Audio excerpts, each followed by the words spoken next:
Okay, she be going every single night.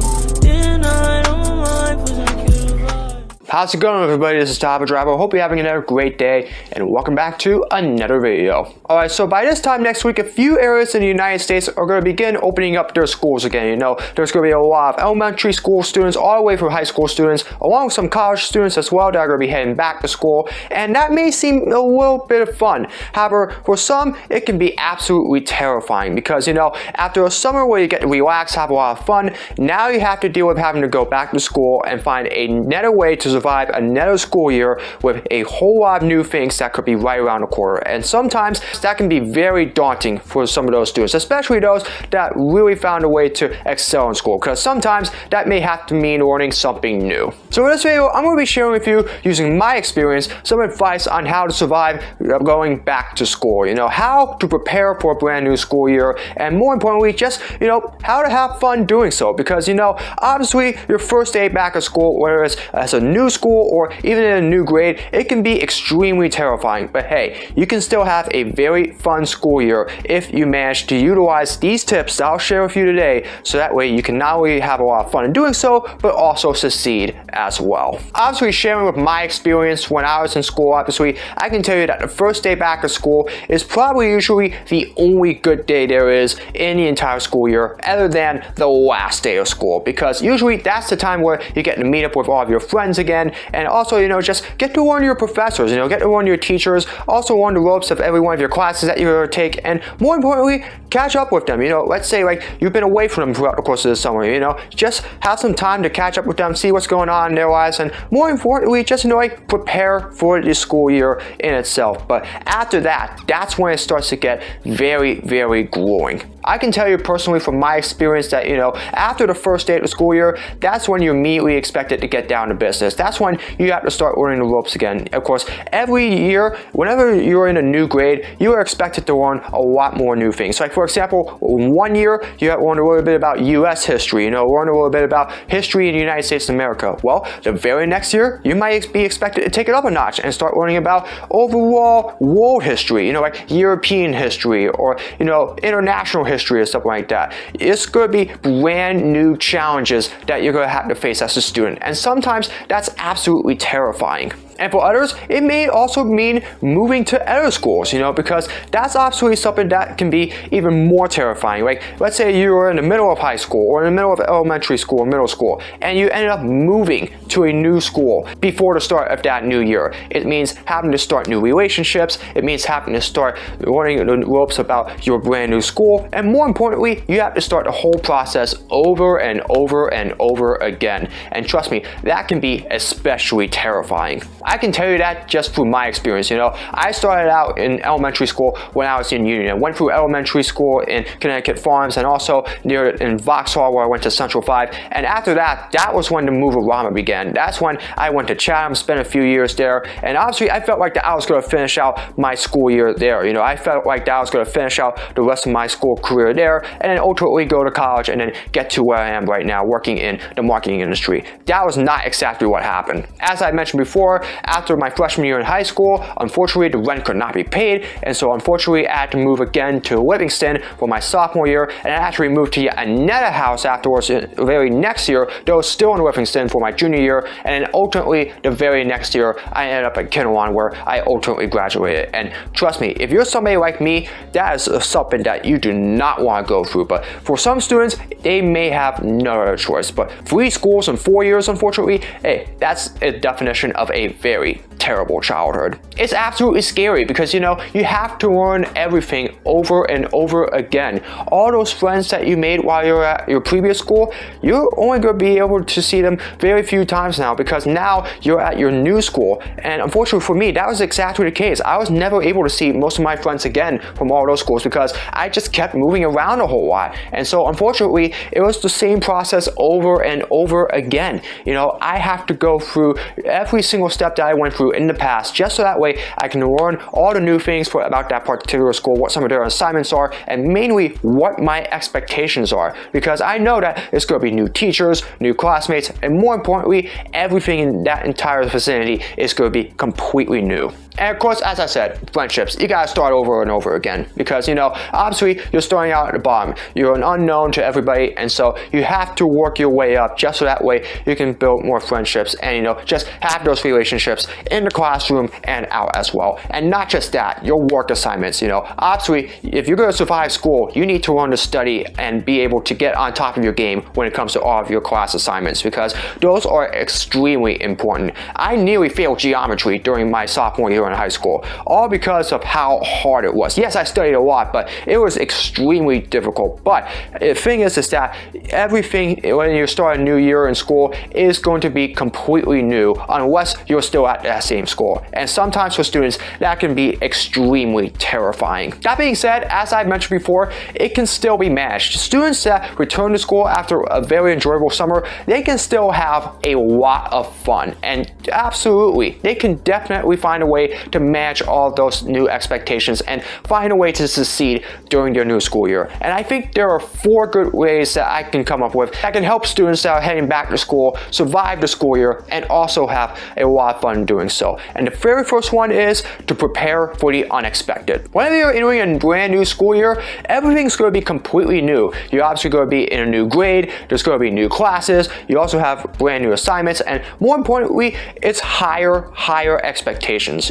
You are expected to succeed a lot more in this particular grade than you did the previous grade. Take that from me in particular. During my sophomore year, I struggled. I had a lot of problems just trying to be able to succeed in a lot of my classes because I was in a transition back from small level classes back to the mid-level classes, the ones that I was used to before middle school. And so obviously that year was a bit of a struggle, but once I moved up into my junior year, that's when I started to excel a little more. That's when I started to get a little bit more familiar with my surroundings, a little more with everything else when it comes to my assignments, and ultimately I did a little bit better as a result. Not only that, there's going to be a lot of things thrown at you as well. There's a good possibility, that there could be emergency situations that happen. There's going to be a whole bunch of unexpected assignments that you're going to have to do that may end up taking quite a bit of your time. You got a lot more tests that are going to be on your hand, and that could be a little bit terrifying, especially because I hate tests, and almost everybody in school hates tests. You might end up having to take more of those in some of your classes than you did in all the classes the previous year, and so that means having to study a lot more than you did the previous year, and sometimes you just have to be prepared for that. And of course, there's going to be a lot of exciting events that take place during that year. Obviously the homecoming as well as the pep rallies and also a whole lot of other stuff. Maybe even prom if you're up in the junior or senior year or stuff like that. However, there also tends to be a lot of things that can really blow all of that up. Like, for example, as we have seen the last few months or so, shootings. Obviously what happened in Uvalde was a disaster. There's every fear now that that could possibly happen again as the new school year begins to occur. And something that I really think can be avoided. It's all part of the unexpected. And if you're in a new grade in a new year, you have to learn to manage the unexpected because otherwise you're going to be completely lost. And unfortunately, it's going to be very hard for you to be able to catch up. Another tip is to start a new routine.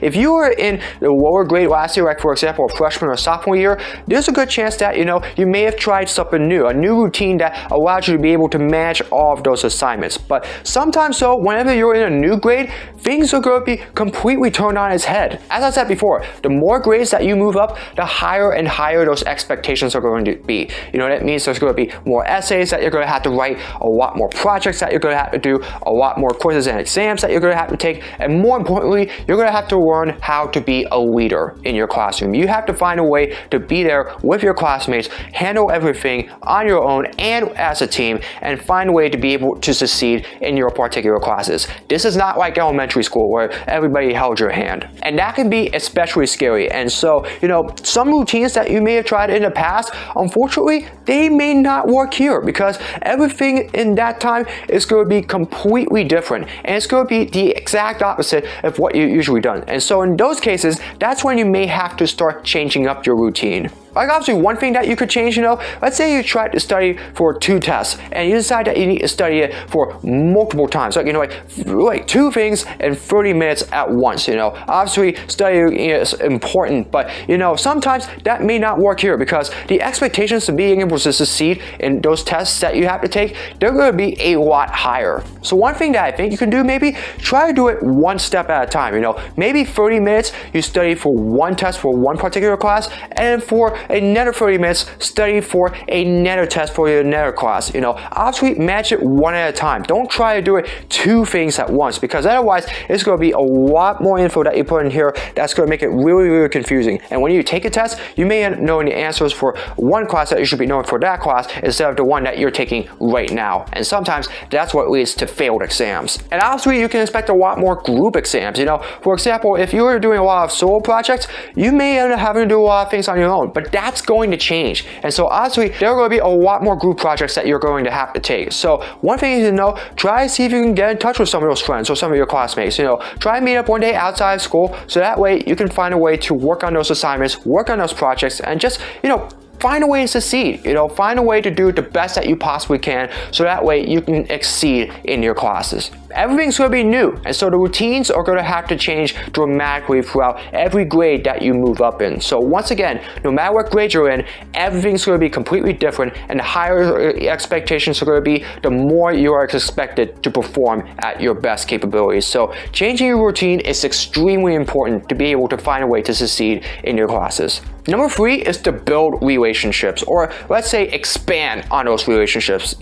Obviously there are going to be new teachers that you're going to be with throughout the course of the year. Some you may have to see again from last year, which might be a little exciting, but everybody else is going to be completely new, which means the same level of expectations for some, while for others it's going to be completely different expectations. Every teacher runs differently when it comes to their classes than most others do. And while sometimes, you're obviously going to have some of the familiar classmates with you, some of the others, they're going to be completely new. It may depend on what level that you usually take. If you're in a small level classes, you would be in around with 5 or 6 other students. But if you're in a higher level ed class, it would probably be somewhere around like 20 to 25 at the most. And sometimes that number can be extremely scary. But hey, the more classmates that you have with you, the better opportunity that you're going to have to not only succeed, but also to rely on them to help you to succeed in those classes, and also to build on friendships outside of class as well. I mean, think about that. Let's say that you're working on an assignment during your class and you're all alone while everybody else is speaking to somebody else, learning with each other and helping each other with their assignments. Do you really think that that's fun?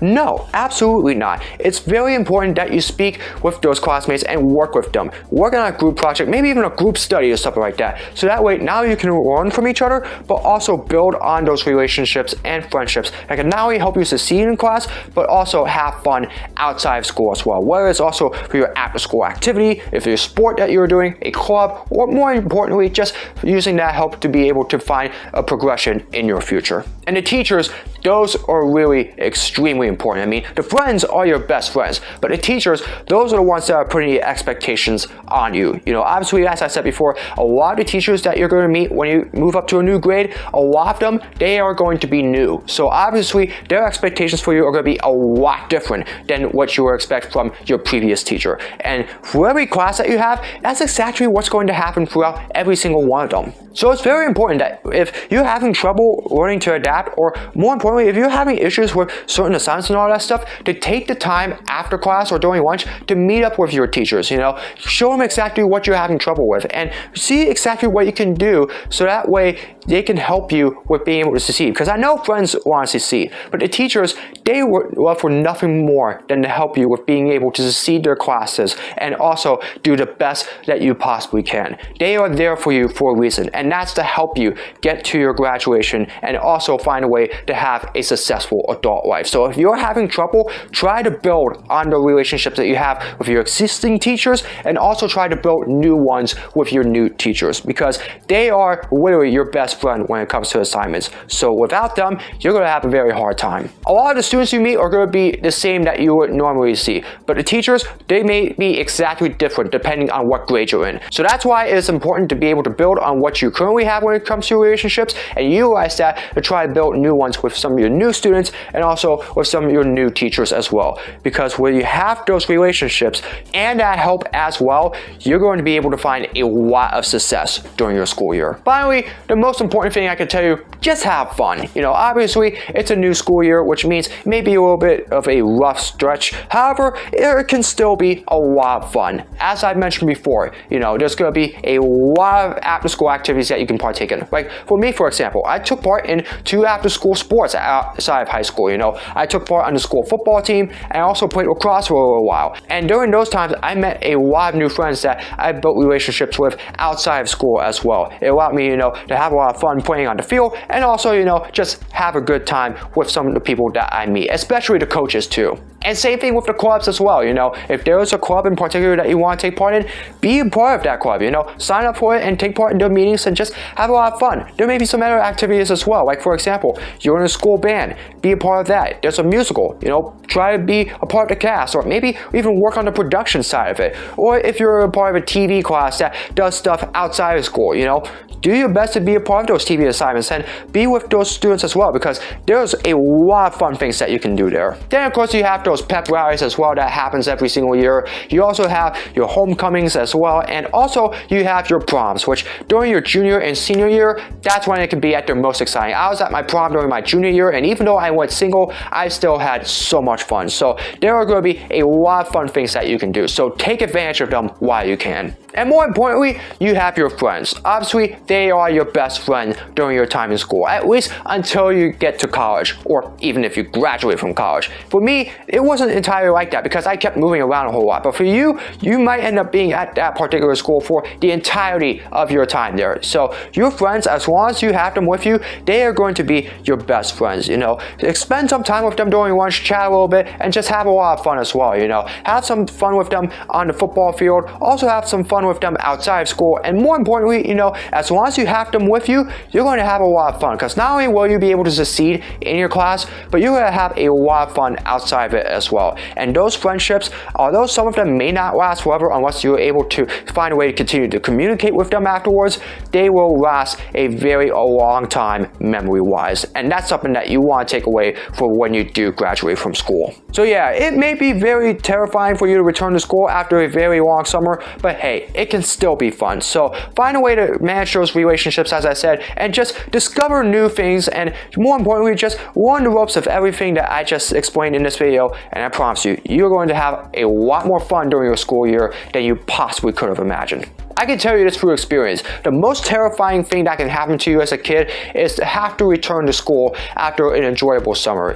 Having to return for your first day and having to go through 10 long months during the fall, winter, and the spring. Trust me, it can be absolutely terrifying. There are a lot of new expectations that you have to go through, and it can be a very rough stretch. But as I said before, it can still be managed, and if managed right, it can still be a lot of fun. The expectations are going to change for every grade that you move up, and your friends and your teachers, they are going to be your best friends. So find a way to match those expectations and keep both your teachers and your friends very close, and I promise you, you're going to have a very fun school year. And then once that ends, you can have another fun summer again, which unfortunately this year is coming to an end. So that being said, if you are a former student or if you're currently attending school as well, how were you able to manage your first day back at school, and how are you able to manage those expectations for when you moved in to a new grade in a new school year? Feel free to let me know down in the comments, and I'll be more than interested in hearing your opinions about it. Anyways, that's going to do it for another video. I hope you all enjoyed it. As always, if you'd like to see more of my content, be sure to subscribe and hit the notification bell so you know when my latest video is released. Comment below for future suggestions for my videos, whether it's vlogs, projects, or challenges, you name it, leave it in the comments below and I'll do my best to make them. As always, follow me on my social media. All the links are in the description below. That's going to do it for another video. I hope you're having another great day, and as always, I hope to see all of you guys in another video very soon. And also, best of luck to everybody that is returning to school this fall. So long, everybody.